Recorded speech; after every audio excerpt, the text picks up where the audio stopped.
Après sa visite d'État au Vietnam et en Indonésie, le président français Emmanuel Macron se trouve à Singapour. Il doit prononcer ce vendredi le discours d'ouverture du Shangri-La Dialogue, une première. Il s'agit du plus grand forum sur la sécurité et la défense en Asie. Il va réaffirmer l'engagement de la France dans l'Indo-Pacifique face à la Chine et aux États-Unis. L'Union européenne suit cette stratégie initiée par la France. Cyril Paya, merci d'être avec nous. Alors, quelle est l'importance de cette tournée? En quoi l'Indo-Pacifique est une priorité pour la France? Ça l'a toujours été dans les mandats du président français. Il a toujours eu un axe indo-pacifique, un peu comme le président Barack Obama.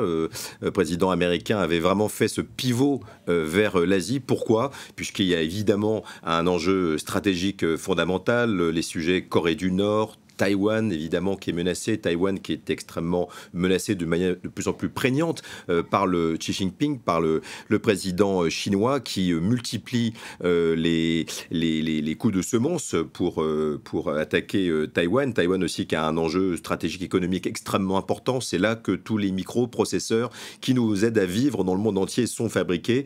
Donc c'est potentiellement explosif, mais aussi commercial parce que cet axe Indo-Pacifique, c'est l'endroit du monde qui est encore revêt un dynamisme économique ahurissant avec des taux de croissance impressionnants. Et d'ailleurs, la première étape de ce voyage, c'était avec l'ancien ennemi. Je rappelle qu'on a fait la guerre avec l'ancienne colonie du Vietnam jusqu'en 1954, qui est devenu un ami puisque le taux de croissance est énorme. Donc, on a vendu la France. Le président français était le VRP, je dirais, national pour vendre des Airbus, de la technologie et surtout tenter de capter ces marchés qui sont, alors là, extrêmement compétitifs parce qu'évidemment, tout le monde a compris que tous ces satellites géographiques de la Chine sont potentiellement des marchés. Et ce qui est intéressant, c'est qu'en Asie du Sud-Est, et on l'a vu dans cette tournée, qui est un succès indéniable, mais que les pays d'Asie, les représentants de ces pays d'Asie ont bien conscience d'être au cœur d'une grande compétition commerciale, stratégique et financière, et ils jouent de cela. Donc on peut jouer avec les États-Unis, on joue avec les Européens, mais plus fondamentalement, le président français il y avait un volet éminemment stratégique et politique dans ce message, dans son voyage, puisqu'il cherche ce qu'on appelle cette troisième voie qui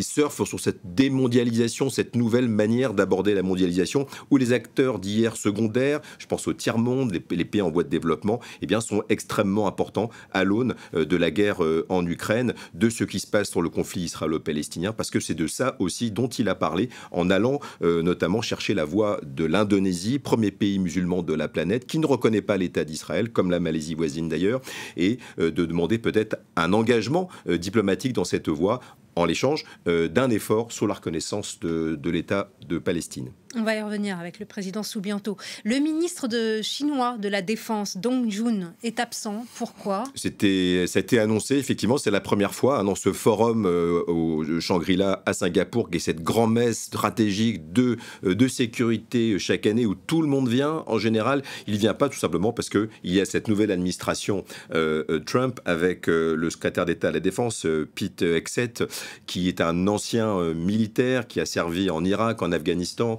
à Guantanamo et qui a des positions, et là c'est un euphémisme extrêmement radical, il parle de la Chine comme la Chine rouge, le gouvernement rouge communiste. Donc on peut imaginer que les Chinois n'avaient pas envie de se confronter, d'aller au clash, je dirais, très frontal avec ce représentant de l'administration américaine, sachant qu'on est en pleine guerre, effectivement, en pleine compétition.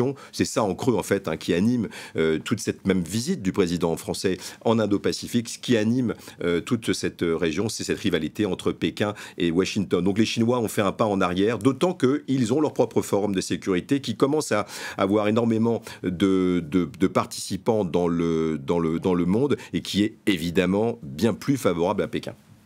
Alors, vous le disiez, l'Indonésie, premier pays musulman au monde, le chef de l'État a déjà abordé la question du conflit israélo-palestinien. On peut s'attendre à ce qu'il en reparle d'ici une demi-heure dans son discours d'ouverture? Oui, certainement, puisqu'on voit bien qu'il y a eu un tournant, une sorte de l'indignation de ce qui se passe à Gaza est un peu devenu un mot à la mode, un peu partout.